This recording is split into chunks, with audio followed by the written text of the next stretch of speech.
Salut, c'est Thomas du site gagnerparisportif.com, ravi de te retrouver pour cette nouvelle vidéo dans laquelle aujourd'hui on va parler de drawdown et de max drawdown. Ces deux notions qui sont assez importantes dans les paris sportifs, surtout si tu fais du suivi tipster, et c'est ce que je voudrais te montrer aujourd'hui. Donc en fait, ce que je voudrais te montrer, c'est tout ce que tu dois savoir au niveau de ces deux notions. Tout d'abord, qu'est-ce que c'est que le drawdown et qu'est-ce que c'est que le max drawdown? Comment ça se calcule le drawdown. Ensuite, on va voir à quoi ça sert et on va voir comment l'utiliser dans tes paris sportifs et plus spécialement dans ton suivi de tipster.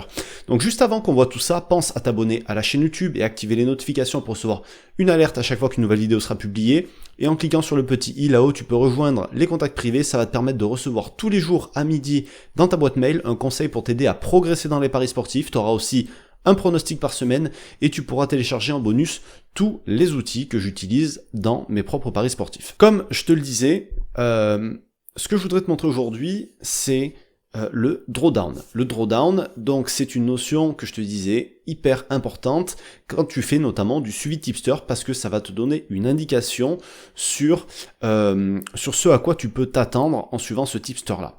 D'accord? Donc qu'est-ce que c'est qu'un drawdown? Donc un drawdown en fait ça va être une série de pertes, un bad run que va avoir le tipster. En fait, tu vas faire de l'analyse de bilan, l'analyse de courbe. Donc ça va être l'analyse d'un bad run qui a été remonté. C'est-à-dire que, en gros, tu as un premier point haut, si tu veux, là où est arrivé le tipster, là où il avait eu ses meilleurs résultats, il était monté à un certain point, puis ensuite il va avoir une série de pertes, il va redescendre, et il va gagner, et il va repasser au-dessus de l'ancien point haut.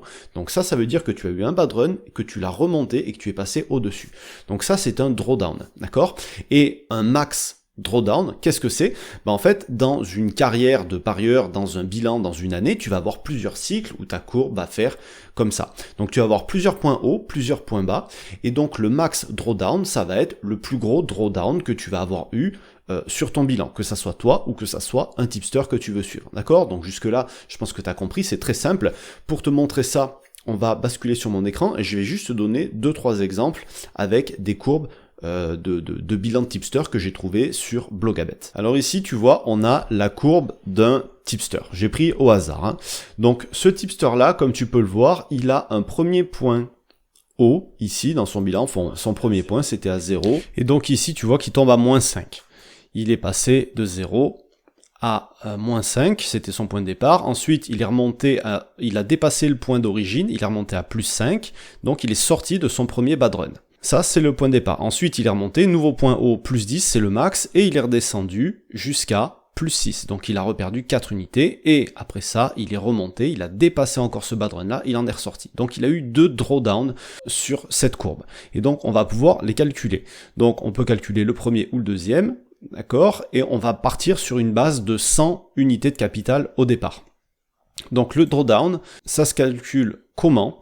On va prendre la valeur max moins la valeur minimum et on va diviser par la valeur maximum qu'on va multiplier par 100 pour avoir un résultat en pourcentage et c'est la perte maximum qu'on pourrait avoir. Donc on va le calculer ou sur le premier ou sur le deuxième, on va calculer sur le deuxième.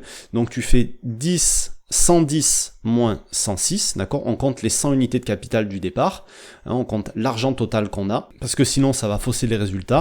Donc on fait 110 moins 106 égale 4, divisé par 110, et on multiplie par 100.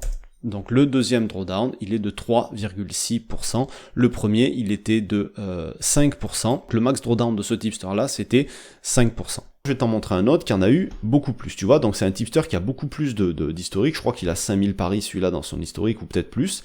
Donc là, il a eu un premier point haut ici à 34, et il est descendu à 22.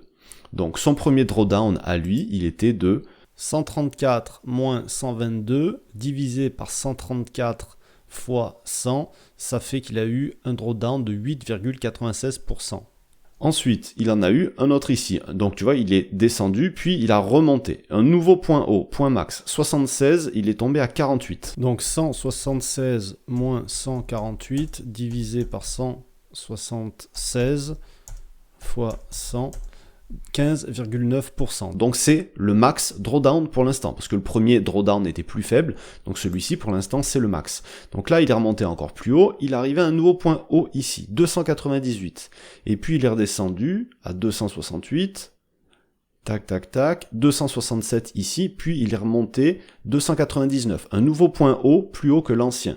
Ça veut dire qu'en fait, s'il n'était pas redescendu, s'il n'était pas remonté ici à 299, s'il était resté en dessous des 298, et ben là, il serait toujours en bas de run, si tu veux. Il en serait pas encore sorti. D'accord? C'est la condition. Il faut prendre un point plus haut que le dernier point haut pour te dire, j'en suis sorti. Donc là, 398 moins 367 égale divisé par 398 fois 100, 7,79. Même si la perte semblait plus importante, c'est normal, ici les chiffres étaient plus petits, etc., etc. Je vais pas tous te les faire. Donc maintenant que tu connais le drawdown et surtout le max drawdown d'un tipster, à quoi ça va servir ces indications-là? Donc déjà, ça va te dire de combien au maximum, si tu suis ce tipster-là, tu pourrais perdre si jamais il avait de nouveau un bad run. D'accord? Au maximum, tu vas perdre, en théorie, l'équivalent qu'il a perdu au maximum. Donc si tu suis quelqu'un, tu peux pas dire « Ah, j'ai une mauvaise surprise, j'ai perdu de l'argent, je m'attendais pas à perdre autant. » En fait, il a déjà eu des drawdowns, qu'ils soient petits ou qu'ils soient gros, d'accord? Et tu peux savoir le maximum que tu peux avoir en le suivant si jamais ça se répète. Alors évidemment, il y a un risque qu'il ait un nouveau max drawdown et que ça soit plus important que le dernier qu'il ait eu. Et ça te permet en fait de savoir plusieurs choses. Ça te permet de savoir qu'un tipster, il a déjà eu des bad runs, comment il s'en est sorti, d'accord? Parce que un drawdown, forcément, tu ressors de ton bad run. Donc ça te montre que au niveau des paris, finalement, il est assez bon pour avoir eu un bad run et pas avoir abandonné. Il a réussi à le remonter, donc ça c'est gage de fiabilité quand même. Et ensuite, mentalement, ça te montre que il a réussi à passer cette épreuve et que ça peut être quelqu'un, voilà, qui peut, parce qu'on n'a jamais de certitude quand c'est trop tôt, mais qui peut être solide. Maintenant, comment utiliser le drawdown ou le max drawdown dans tes paris sportifs? Alors, comme je te le disais, tu vas l'utiliser en fait, pour savoir la perte maximum, et donc cette perte maximum, tu vas pouvoir essayer de l'optimiser par rapport à ta gestion de mise. C'est-à-dire que quand tu fais tes propres paris à toi, si je sais pas moi, tu as 1000 paris d'historique et que ton drawdown maximum il est de 20%, peut-être que tu pourrais augmenter tes mises parce que ça voudrait dire qu'au maximum, imaginons tu multiplies par 2, tu vas perdre peut-être que 40% si ça se reproduit. Tu risques pas de perdre la totalité de ton capital. Donc ça peut te permettre d'optimiser ta gestion de mise. Et si tu fais du suivi de tipster, par exemple tu suis 2 tipsters, t'en as un, son max drawdown c'est 20%, et l'autre son max drawdown c'est 30%, il faut additionner les deux. Donc 20 plus 30 ça fait moins 50, ça veut dire que si tu suis les tipsters avec les mises qui sont préconisées, etc., tu vas perdre au maximum 50% si tous les deux ils ont leur max drawdown en même temps. Et donc là aussi ça va te permettre d'optimiser ta gestion de mise par rapport à ces tipsters là. Évidemment si tu as plusieurs tipsters et que la somme des max drawdown est supérieure à 100%, ça veut dire que s'ils ont tous leur bad run en même temps, tu peux perdre la totalité de ton capital. Donc il va peut-être falloir réduire les mises ou les réajuster pour pas que ça arrive. Sauf si tu as envie de prendre ce risque-là, évidemment. Et si le drawdown, la somme des drawdowns est trop faible, tu peux augmenter tes mises pour essayer de gagner un petit peu plus. Parce que de toute façon, le risque n'est pas forcément là pour perdre la totalité de ce capital. Ok? Donc, si tu veux en savoir plus et si tu veux aller plus loin là-dessus, pour savoir apprendre comment optimiser tes mises et optimiser surtout ton suivi de tipster pour maximiser le bénéfice et réduire au maximum le risque, j'avais fait une formation en fait là-dessus il y a 2 ans, et là je viens de la mettre complètement à jour. Du coup je fais une promo dessus, elle est aussi disponible gratuitement pour tous les membres du groupe privé, pour tous ceux qui rejoignent le groupe. Donc si ça t'intéresse, je te laisse aller jeter un œil à la description, tu auras le lien dans juste en dessous de la vidéo, puis aussi sur le petit i là-haut. Et puis pour conclure, donc je vais juste récapituler les notions qu'on a abordées dans cette vidéo. Donc le drawdown, qu'est-ce que c'est? C'est un bad run duquel tu es ressorti. Le max drawdown, c'est en fait le plus gros bad run que tu auras eu ou que le tipster aura eu et duquel il sera ressorti avec du bénéfice. D'accord?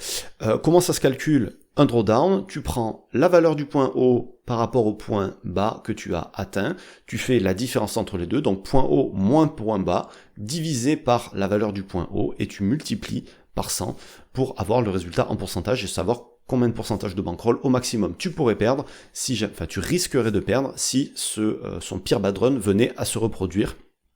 Et pour terminer, en additionnant les drawdowns, les max drawdowns de plusieurs tipsters, tu peux savoir en fait combien tu risques au maximum, et à partir de là, tu peux essayer d'optimiser ta gestion de mise pour réduire le risque, augmenter le risque ou augmenter les bénéfices, etc. Ça, c'est à toi de gérer en fonction de ton aversion à la perte.